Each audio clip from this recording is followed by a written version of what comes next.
really, without further ado, here is Alex Wilson of Gravity Industries. Take it away, Alex. Hey, hello everyone. Definitely a strange way to present for me. Normally it's kind of stages and an audience where you get some feedback, whereas this is sitting at home, nice and comfy with a cup of tea and an armchair in a dimly lit room. It's great. I love it.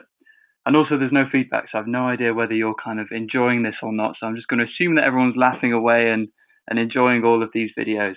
So this is a little story about how we've kind of reimagined human flight at Gravity. Now I realised that no one could see me, so I thought I'd slip in this little slide, a selfie, so that everyone knows what I look like and what my bedroom looks like and my dirty laundry on the door. I didn't see that before. Oops. So this is a story of how someone as normal as me learned to do something like this.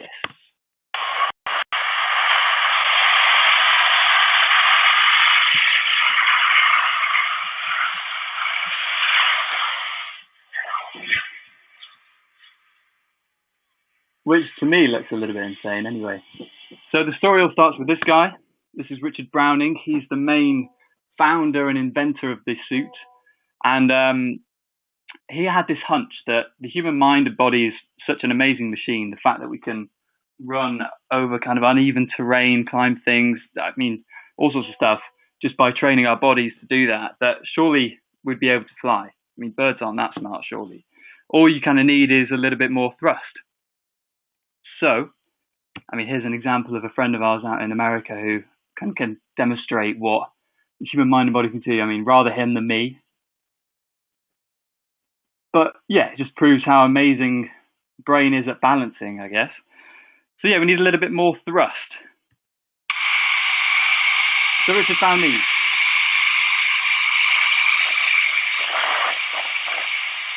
Now, a big part of this journey is about kind of learning by taking tiny little steps. You might have noticed that instead of a fuel bladder, we've got a mop bucket.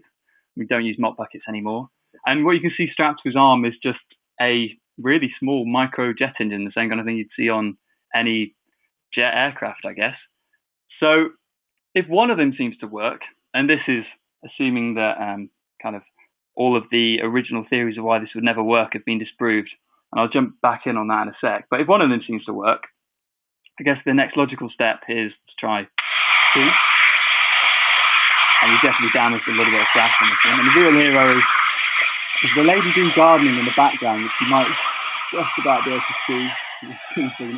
You can see as he's holding his arms out there in front of him. The amount of power is quite insane for these innocent little biscuit tin sized devices. They each put out about 22 kilos of thrust.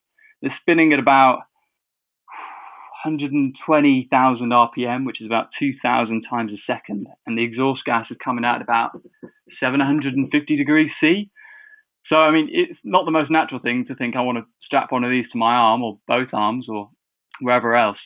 But all the theories that with that kind of huge amount of gyroscopic precession that it would just rip your arm off, or that the heat's just going to be unmanageable, or I don't know, it'd just be a wild force that would rip your arm off. They were all kind of disproved by just giving it a go, gingerly, safely, as doesn't look amazingly safe, but it was done pretty safely, and it's just like a spongy push, really. It's just like a fire hose of water on your arms. So 2 works. So I guess the next logical step is 4. And now we're starting to get about moon-like gravity.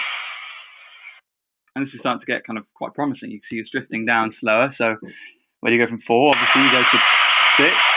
Now this, admittedly, was a bit silly even at the time. The amount of force there is, I guess it's 60 kilos on each arm. So about 120, 130 kilos total, just balancing on your arm. That was nuts. That was a terrible idea. Now, where else can you put them? So when we're kind of moving around normal day-to-day life, we use our legs most of the time. So surely legs is a good option.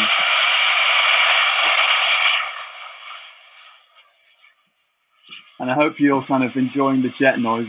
It's probably quite loud coming through, I'm sure. I've got Fiona, who's helped organise a lot of this, on WhatsApp here, telling me that it sounds a little bit loud on the jet noise, but I guess it's really loud in person, so it's quite an accurate reflection.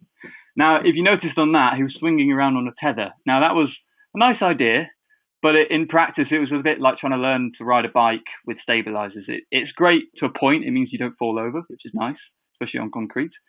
But it creates this extra vector that's really hard to deal with, and it's really hard to learn to balance without tugging away on you. Now, you've noticed that we've put them on our legs.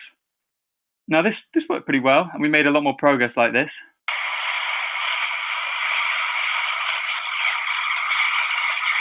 Looks a little bit silly, but we're getting there. Look at the dust that's being kicked up there. That's painful to look at now. I'll skip through this one as well. This is with 2 on each arm, 1 on each leg again, sorry. And progress is looking really good.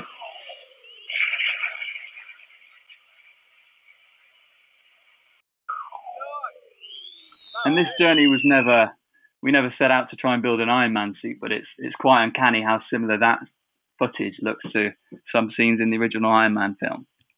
Now, this next slide is kind of where, this next video, I guess, is where the whole journey turned from just a group of mad people in a farmyard to, oh my God, this might actually work. This is the first 6-second wobbly-legged flight.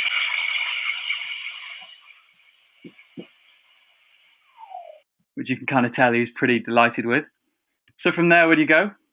We moved those 2 leg engines, which were a pretty bad idea now that we're looking back on it, up to a single rear engine that lives in a backpack on the back where your fuel's stored and all your electronics are stored.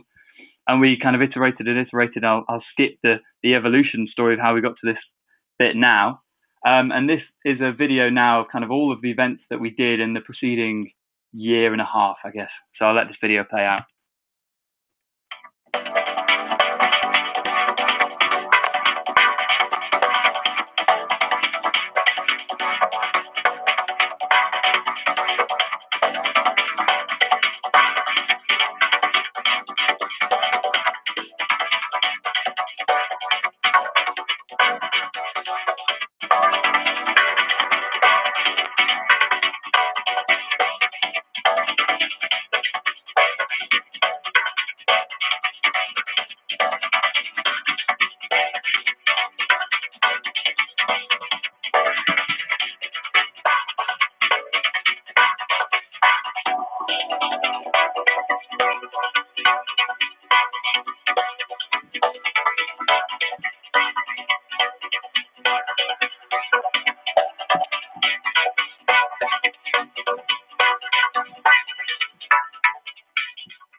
So yeah, I'm assuming you're all going to be clapping away. I'll give myself a round of applause.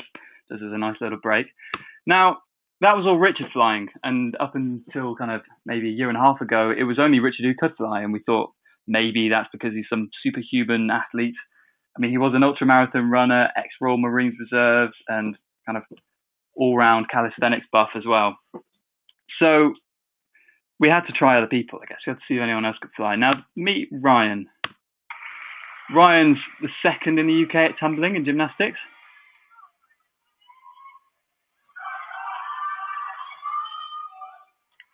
Yeah, that's 3 backflips right at the end, which is pretty nuts. Now, surely if anyone's going to be able to do it, it'll be Ryan, because he's got arms like an ox and an amazing amount of balance and control skills. And of course, I think this is his 3rd go. And by this point, we've taken him off the tether, the training tether, because it was just like, clearly didn't need it. Turns out gymnasts, which have been trained from an early age to kind of mimic body reactions, I guess, are really good at absorbing information and just doing exactly what you tell them to do. But my first attempts were a little bit less promising. I wasn't taken off the tether for a while, and there's a lot more swinging around.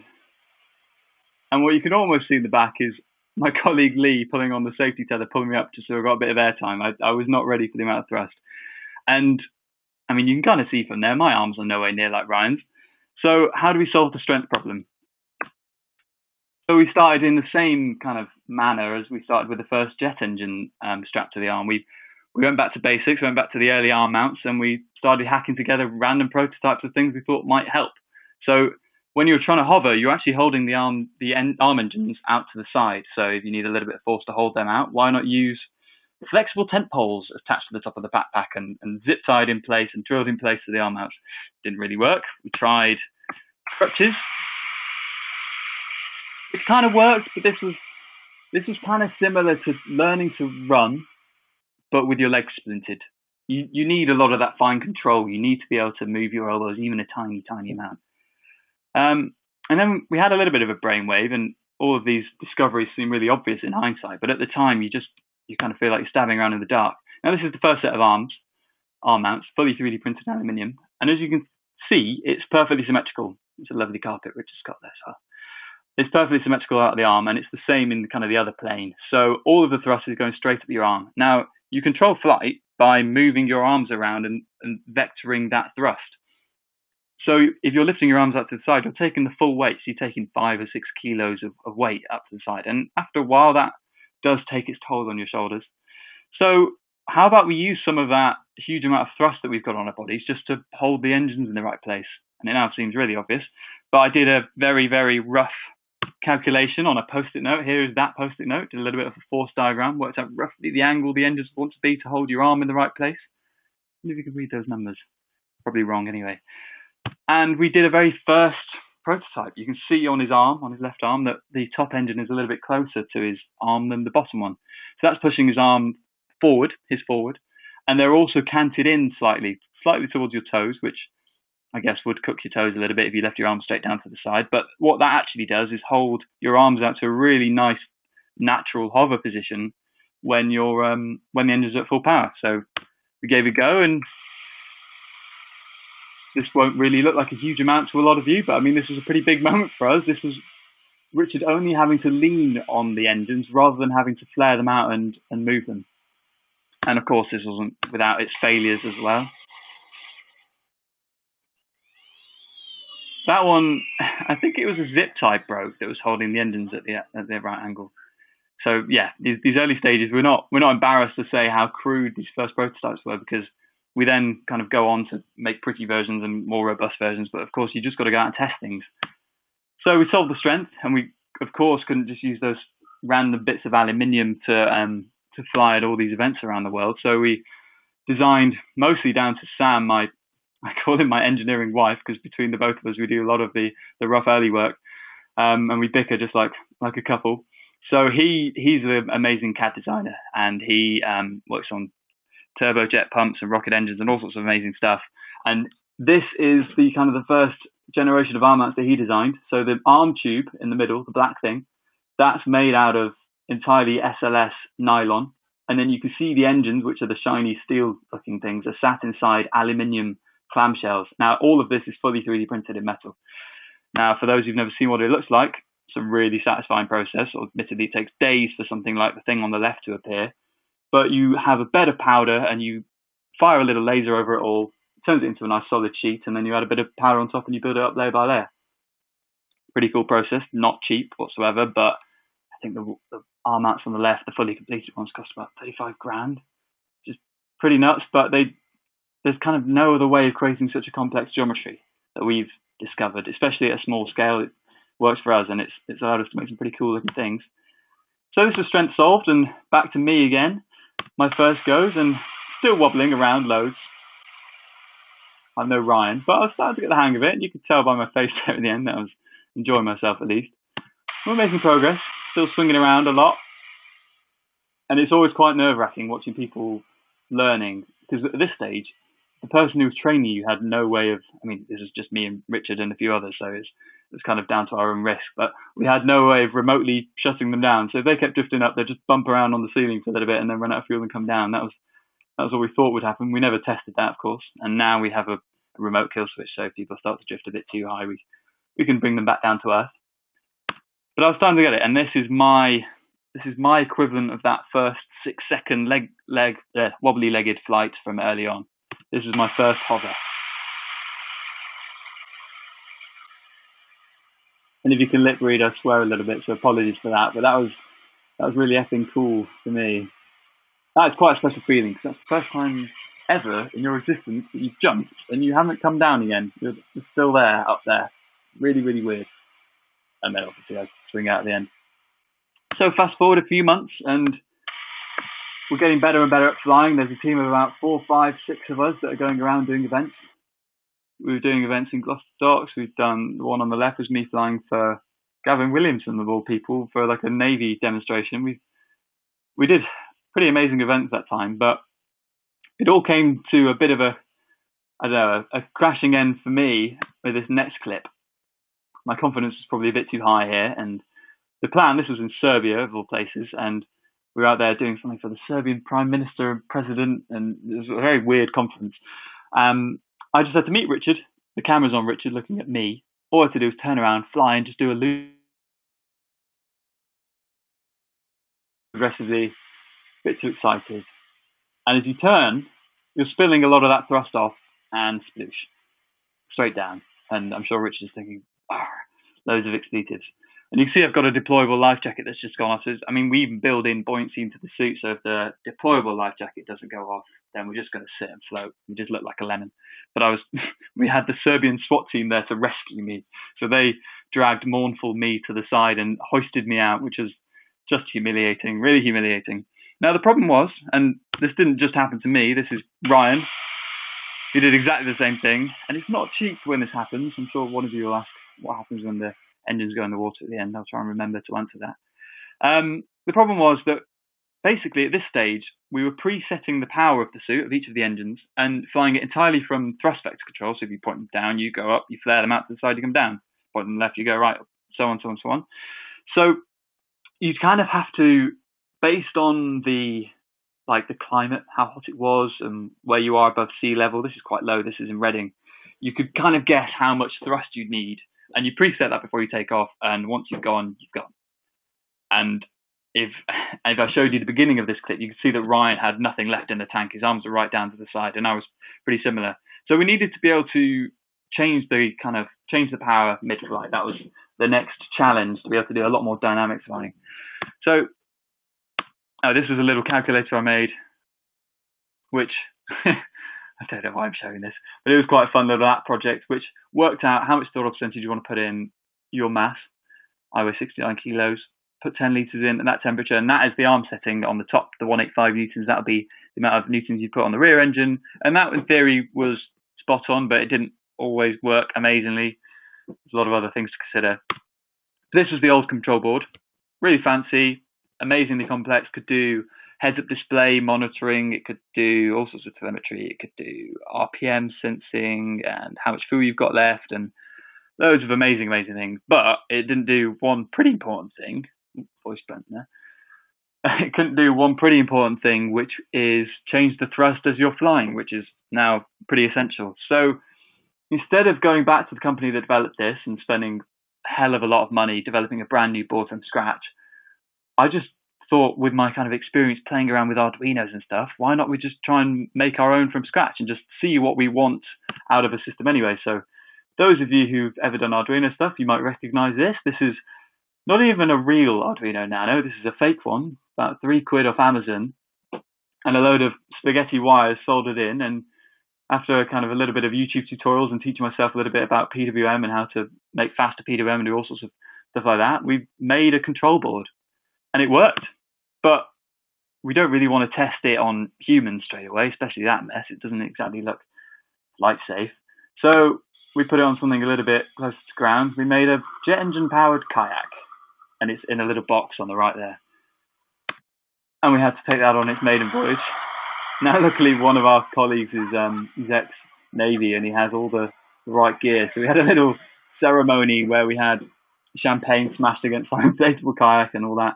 But it proved it worked. It proved that in operation it would actually control the engines and they'd respond right.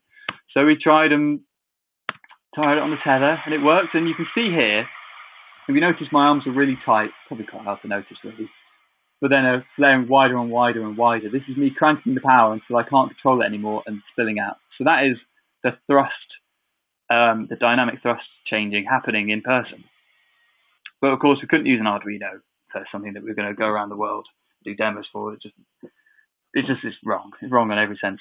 So with a little bit of help from electronics engineer friends of mine, I taught myself how to design PCBs.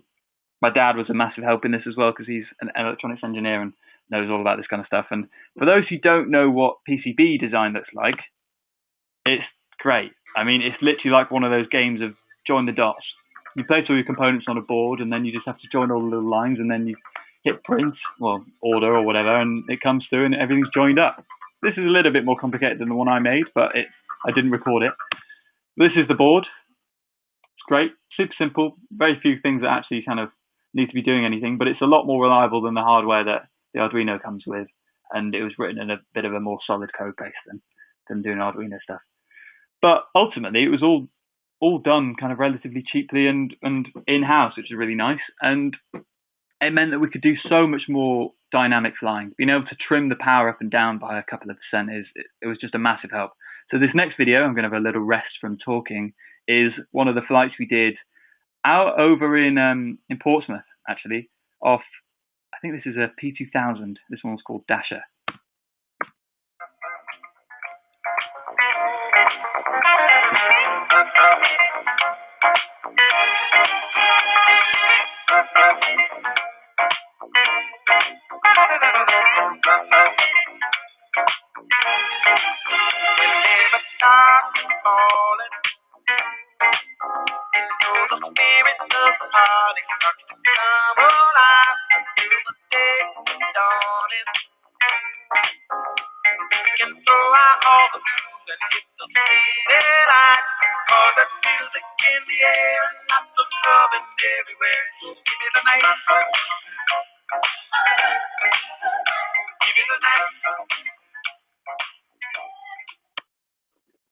And this next video as well is in a similar vein. This was when we did our latest world record, which was back in November last year, I think it was, down at about 5 o'clock, 6 o'clock in the morning in Brighton, on Brighton Beach.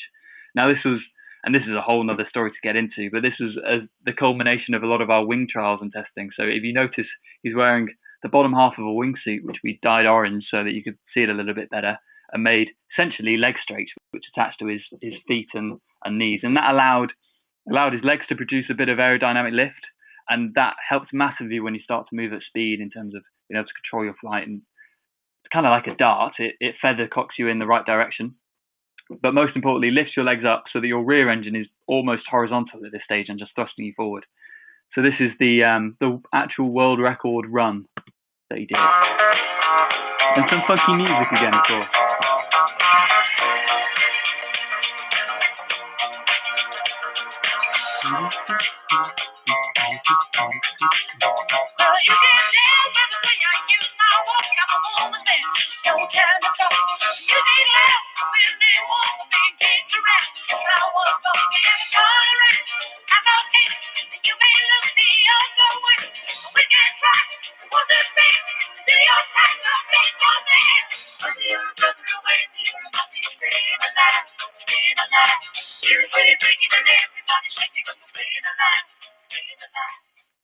Now, we've got a hell of a lot of these kind of clips of doing, I think we've done about 108 events now around the world in about 32 different countries. We often lose track, and we just have to count back to all the folders we've made of all the content.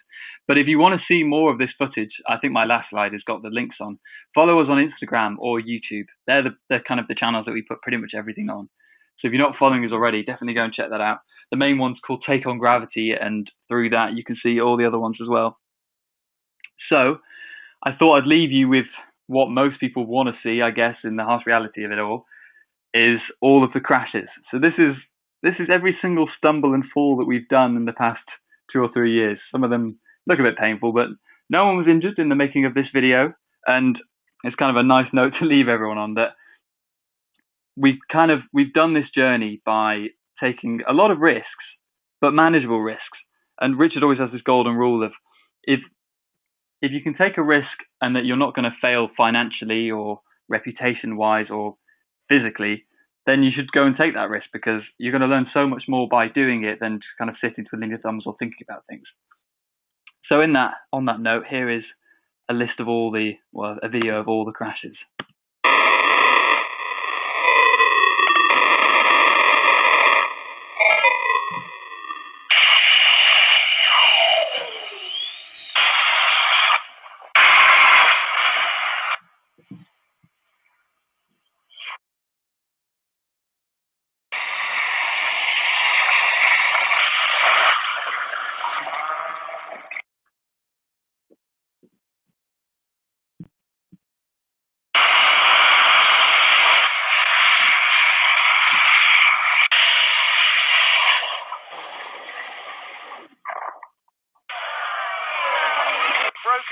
kilometres an hour, the record. Oh!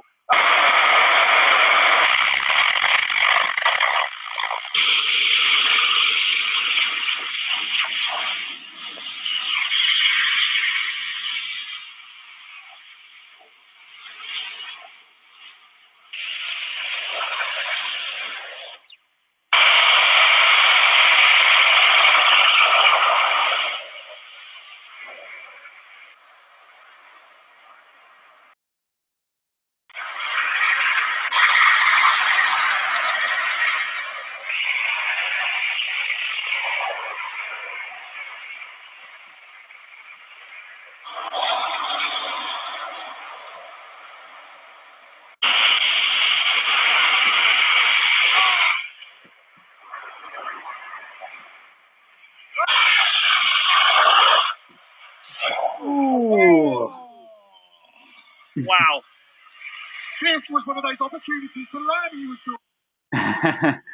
Yeah, I'm sure you kind of winced a little bit at home seeing that. Of course he's fine. It turns out those dirt jumps are kind of quite squidgy, I guess. So that's about it from me.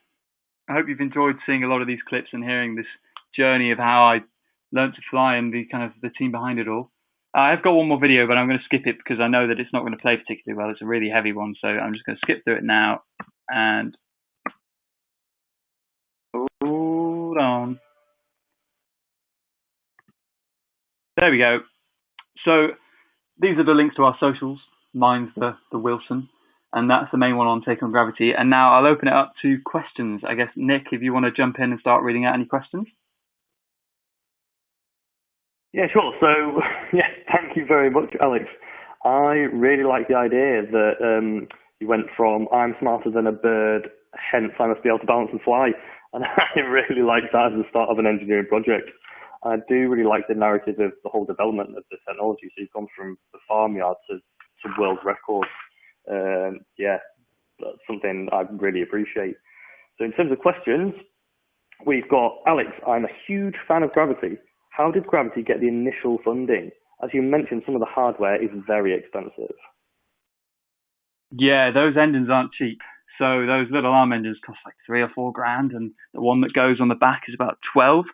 So to make the first suit, Richard basically invested about 100 grand of his own money, which he'd spent the previous 16 years working as an oil trader for BP, of all things, traveling around the world, and had saved oh my God, my words. He saved up a bit of cash and has done loads of other crazy projects. He really is a brilliant inventor. But put a little bit of money into this, and then his first public event was his first kind of proper public event after launching with Wide and Red Bull was doing the TED talk in Vancouver back in 2017, I think it was. But on his way to TED out in San Francisco, he got invited to a VC, like Boost VC they're called. He got invited to a car park and he had no expectations. He thought, brilliant, this is a great opportunity to just test the suit and make sure it works after getting it off the plane for the first time. So he did a flight in this dusty car park, and it turns out Adam and Tim Draper, who if you follow anyone in the valley of investors, they're pretty famous, if not the most famous family, the Drapers. They walked up to him with a $100 bill and wrote on the back of it a business proposition of, we'll give you $650,000 for 10% of the company, which, considering he's not even done a proper public event live yet, it was quite a crazy offer. So he put his trader's hat and bargained them up for a little bit more, and there it was done. And we've still got it on the lab in the wall. So that amount of funding kind of kept us going for most of the rest of the development of it all. And ever since then, we've been cash positive based on the events that we get to do. I mean, you can get paid a huge sum of money for doing, like, opening the baseball season in Japan. We've done. I was out in China last, I think, October or November. I took my dad actually out with me, which is quite fun. And I was celebrating the second anniversary of a shopping centre, and they paid about $35,000 plus expenses to fly out there and do that. So most of the money we've generated has gone back into buying more engines and repairing engines, but has been generated from doing publicity around the world, which is a pretty good catch-22, I guess, in some ways. Yeah.